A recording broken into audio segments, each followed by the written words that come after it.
Thanks for joining us here at 11. I'm John Adams. A woman who survived a tragic fire decades ago is now on a mission to help others who have been exposed to different kinds of trauma. Our Celine Stevens spoke with her to learn more about her journey. Celine? John, this woman is Morton, who was terribly burned in a fire in the 1960s. Despite going through that, she now serves as a positive light and inspiration for others, hosting spiritual workshops all around Oregon, and she's even traveled thousands of miles to help people cope with their losses after major wildfires. I was in a carnival fire. It was a propane explosion that 5 people were killed. I was very seriously burned, 3rd-degree burns. Morton says she was only 4 years old when that accident happened at a carnival in Odessa, Washington. I had 19 skin graft operations and I fought for my life. She was in the hospital for 6 months. Then, inspired by her mother, who took care of her when she was in the hospital, Morton turned to energy work, which involves channeling and balancing energy within a person. It became her passion, leading her to her life today. She wrote a memoir and hosts workshops around Oregon to help people deal with their traumas through various spiritual methods. Her passion took her to Maui in 2023 after the devastating wildfires. Her focus was to help survivors. I traveled there just to be present, to wear shorts and a short sleeved shirt and say, just by my presence, this too shall pass. You can do this. You are strong and you will overcome. While Oregon has also faced several wildfires over the last few years, the 2020 Alameda fire was even more personal for Morton, causing some of her friends to lose their homes. I also made my home available to some of the friends that had lost their home, and I myself had to leave because the smell of the wildfire and the ash in the air, it caused my nervous system to freak out. While those times were difficult, Morton has remained connected to what she believes helped her heal and tries to teach others how to cope and move forward with hardship. There's only one thing that's consistent in this world, and that is change. So just because you feel that way today doesn't mean that some miracle or some wonderful thing might happen tomorrow. And you need to suit up and show up for those things. Morton also said another great resource for burn survivors that she's a big advocate of is a nonprofit called the Phoenix Society. Now, she will be hosting another workshop Sunday in Portland and more in the coming weeks. For more information, if you're interested in signing up, head to our website at kgw.com. John, back to you. Our Celine Stevens tonight. Thank you, Celine. September is National Cold Case Month, and the Hillsborough Police Department is asking for help with 2 cases that were reported in September's past. On September 24th of 2007, 45-year-old Gerardo Pazana Artiego was found hurt behind a bar near East Main and 4th Avenue. He later died in the hospital. On September 23rd, 1992, 83-year-old Elizabeth Wasson was murdered at her home off of Southeast Brookwood Avenue near Fruing Road. If you have any information on either case, call Hillsborough Police. A public appeal from Portland Metro Chamber. A 6-foot-tall cat statue, part of an outdoor exhibit from the movie Coraline, was stolen. It's the Keep Portland Weird cat that was located at Waterfront Park. It was taken sometime between Friday night and early this morning. Portland Metro Chamber says this is not only art that everyone is meant to enjoy, it's also supposed to go up for auction to support the OHSU Children's Hospital. Well, turning now to weather, when we wake up tomorrow morning, we'll be welcoming in a new season. The autumn equinox starts at 5:44 tomorrow morning. The question is, though, will we start seeing fall weather over the next few days?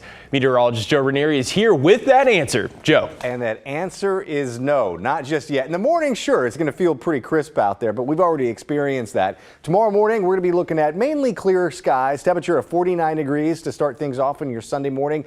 There'll be some areas of high clouds throughout the early part of the afternoon, but it's going to be a nice first fall afternoon with temperatures close to 80 degrees, 78 degrees. Sunrise just before 7 o'clock. The sunset tomorrow at 7:07. So Again, fall officially arrives tomorrow morning at 5:44. One more chance for 90-degree weather. That's coming up in the early part of next week. Showers return late this week, and with those showers, there could be some thunderstorms. I'm expecting to see those thunderstorms to pop up by late Wednesday night and early Thursday morning. It's going to be kind of a wet night heading into Wednesday and Thursday before we start to see some drier weather. Right now, we're seeing a temperature of 63 degrees at the Portland International Airport after seeing daytime highs close to 80 degrees. Along the Oregon coast right now, it's the low 50s. So here's the setup for the next few days. We have a ridge of high pressure in place, and that's going to be holding strong for tomorrow, Monday, and to Tuesday. It'll break down by Wednesday afternoon. So enjoy these sunny and warm conditions. And like we've talked about earlier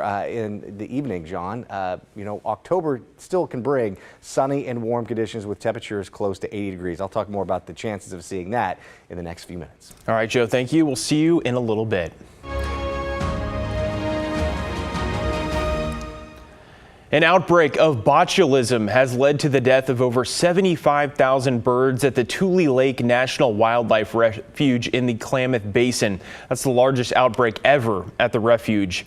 That's according to biologists with the Bird Alliance of Oregon. Unfortunately, they say the outbreak will persist until sometime in October when we start to see some more consistent rainfall. Biologist Teresa Wicks monitors bird populations in the Klamath Basin and saw hundreds of dead birds on their last trip to the Tule Lake. Being able to see 500 dead birds from the shoreline means that there are a lot more dead birds out in the, out in the open water and in the wetlands and whatnot. It's a pretty sad thing to see. The Klamath Basin is a critical habitat for nesting and migrating birds along the Pacific Flyway, but 90% of the wetlands there have been lost due to climate change, making outbreaks like this worse. Wicks believes this outbreak will have a lasting impact on bird populations up and down the West Coast. It's a state-of-the-art school building all about giving students options. Today was the grand opening of the Hayu Ashki Owihat, also known as the Multiple Pathways to Graduation building. It's named after the Chinook word for many future paths. This 85,000 square foot facility, now the home to 2 alternative schools and support programs for students, parents, and those looking to go back to school. Karina Wolf with Portland Public Schools told us this building is meant to offer comprehensive support to groups of students that are normally not given as much attention. This really changes the course for our district and really prioritizes students in alternative education. The all-electric powered building is designed to be energy efficient, even with a solar array to generate its own electricity. Navigating the criminal justice system and appearing in court can be stressful for many people. That's why a Portland animal clinic is offering up therapy dogs to help out. Our Sydney Dorner has that story. This training is set up to mimic real-life court proceedings, preparing these furry friends to provide emotional support to victims during these often uncomfortable trials. Tell me the truth, the whole truth, and nothing but the truth. A mock trial, setting up volunteers from the Dove Lewis Animal Hospital for success when they bring therapy dogs into the courtroom, a service Kathy Wentworth has been doing for 10 years. We are very passionate about helping people in situations that are difficult for them, that are going through the court systems. Whether they're young people, children, adults, everyone needs a little helping hand. The comprehensive training was led by Multnomah County District Attorney's Office, which has a program specifically for assisting people defined by law as victims. Deputy District Attorney Chris Rothfuss says that anyone can be impacted by a crime. Testifying in a courtroom is extremely traumatizing, extremely uncomfortable, extremely stressful for a victim. And so having a therapy dog there beside the victim can help to reduce that stress level. This comfortability ultimately lends to a more in-depth trial. It's found to be very effective in allowing them to communicate and very effective at allowing them to kind of manage their emotions that they're going through. The event, held at a Portland Police Training Division, featured a judge and victim advocates, demonstrating what happens before, during, and after a victim testifies. The Dove Lewis Portland area canine therapy teams volunteer in Multnomah, Washington, and Clackamas counties. Together, they contributed over 4,000 volunteer hours in 2023 and are pushing for more this year, standing with victims of domestic abuse, sexual violence, human trafficking, and at-risk youth. An animal that is not asking them questions, there's no judgment, and it just gives them a moment to collect themselves, and in some cases it helps with their confidence. Sydney Dorner, KGW News.